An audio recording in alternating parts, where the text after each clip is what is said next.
Lecture 9, Kierkegaard's Existential Dialectic.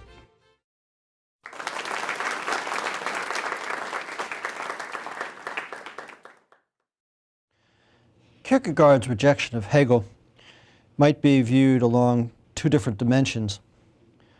On the one hand, there is Kierkegaard's thorough rejection of Hegel's collective notion, the idea that the individual is unimportant. But second, Hegel's notion of spirit was distinctive in that it was firmly historical. One has said that Hegel invented history. This is, of course, an exaggeration. There's a sense in which, of course, there was history back among the Greeks, Herodotus and Thucydides. And, of course, people have been writing history for thousands of years. But there's a sense in which Hegel developed an idea which only really became manifest in the 19th century. And it was the idea that history has a purpose, that history is the evolution of something. This, of course, manifested itself 50 years later in Darwin. But in Hegel, it pretty much was confined to the human, and the idea that the human spirit was something that evolved over huge amounts of time. And Hegel went back to the ancient Greeks, he even went back to the Chinese, and talked about how this human spirit developed over history in this kind of massive, non-individualistic way. Kierkegaard rejects the second dimension too, and for many of the same reasons that he rejects the first.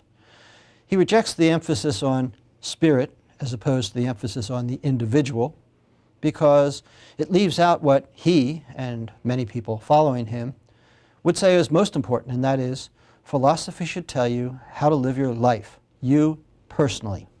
And that means ultimately it comes down to the ethically existing individual. But second, the idea of understanding this purpose of history, something which Hegel very dramatically developed. And the idea is that history has evolved to the point where we understand ourselves as universal spirit. That historical dimension is something that Kierkegaard also wanted to reject. Because after all, wherever we are on the historical trajectory, that really doesn't help us make the kinds of decisions we have to make.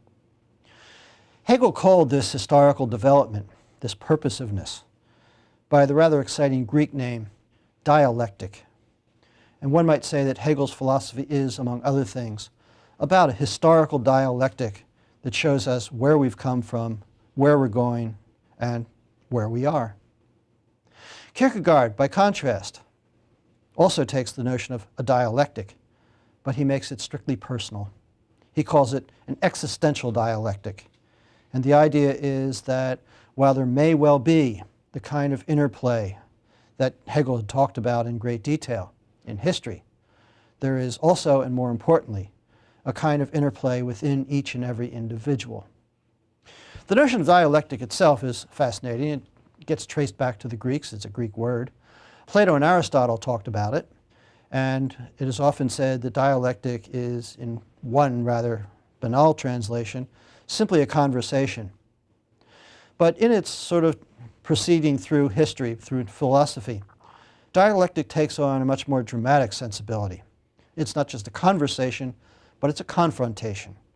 And in particular, Hegel's thesis was that history proceeds through one mode of consciousness, one way of thinking, one way of living, in conflict with another, until the conflict itself produces a kind of offspring, which may be a synthesis of the two antitheses, or it may be something else entirely. But the idea is that history develops, and it develops in particular through conflict. It's an idea which was picked up by Kierkegaard's exact contemporary, Karl Marx, who turned Hegel's historical intellectual dialectic into something that was much more material and sociological. But in Kierkegaard, the idea of a dialectic has to do not with warring forces in history, it has to do not with warring ideas as such, but rather it has to do with what goes on in a subjective individual as he or she tries to make the decisions that are going to define his or her life. The personal dialectic is one that is existential in precisely the sense that it has to do with this notion of existence taking a hold of one's life, making commitments, passionately throwing oneself into one way of life or another. Kierkegaard talks about modes of existence, or we might even say, and he uses a term like this, that they are lifestyles, except that term is a little bit corrupted from California overuse. But the idea is that there are different ways of living.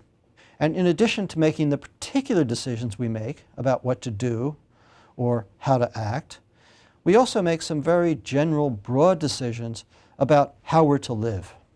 Just to take a kind of homey example for us, deciding to join the Marines would be choosing a lifestyle, choosing a mode of existence. There's a sense in which one simple decision can get you in, but no simple decision can get you out. There's a sense in which once you've entered into this lifestyle, you are truly committed. And once you enter into the lifestyle, of course, there are all sorts of structural and institutional reasons why you stay in that lifestyle. Getting married, and let's think of it in the 19th century context rather than the 20th century context. But deciding to get married is to choose a lifestyle. And as you can guess from what little I've told you about Kierkegaard's autobiography, it's going to be the major examples of his notion of a dialectic, whether or not to get married. It's not simply a choice of what do we do for the next few years, but it really is a question about what kind of person do I want to become. The important point here is that there is no rational standard for such choices. In other words, it is strictly in the realm of subjectivity, not objectivity. In Hegel, the dialectic was, in an important sense, objective. It was rational. And so that by understanding this trajectory of history, one would understand not just the way things have been, but one would understand the way things, in some sense, have to go. There is no such notion in Kierkegaard. The choosing between lifestyles, choosing whether, for example, to be a religious person or an atheist, choosing whether or not to be an ethical person, or rather an immoralist. All of this is a matter of choice. And in fact, what he gives us, perhaps oversimply, are three different modes of existence, three different lifestyles. And the important point is, again, that there is no rational way of choosing among them. It is simply a matter of subjective choice. The three styles, very quickly, are something he calls the aesthetic. And as I indicated in the first lecture, the aesthetic for him refers primarily to the life of pleasure. It refers to the idea that one lives for satisfaction. And I want to talk about that in some detail in a few minutes. Second lifestyle is called the ethical. And the ethical life is basically the life of, as you would guess, morality.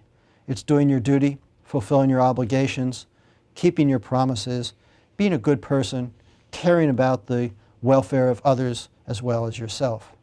And the third lifestyle, needless to say, is the religious life.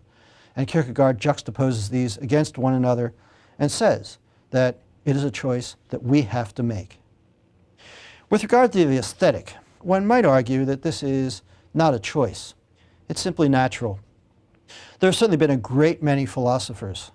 The utilitarians, who are more or less Kierkegaard's contemporaries, would be one example, who would say that pleasure is the natural end or purpose of human activity. Or, on the other side, avoidance of pain, which is sort of negative pleasure, is the purpose, the aim of human activity. This is true not only of human beings, it's true of virtually all creatures, certainly all creatures of any sophistication. And consequently, to talk about it as a choice really doesn't make any sense. It's just what people do. And lots of philosophers would say that it is simply a matter of logic, a kind of conceptual truth, that people do what they want to do. People do what will give them satisfaction, or think will give them satisfaction. People do what will give them a pleasure or help them to avoid pain. It's just natural. It's not a choice at all. But thinking about Kierkegaard's own life, we realize what it means to say that it's a choice. True, Kierkegaard discovered in his year of libertinage with his friend Hans Christian Andersen that the life of pleasure was not for him.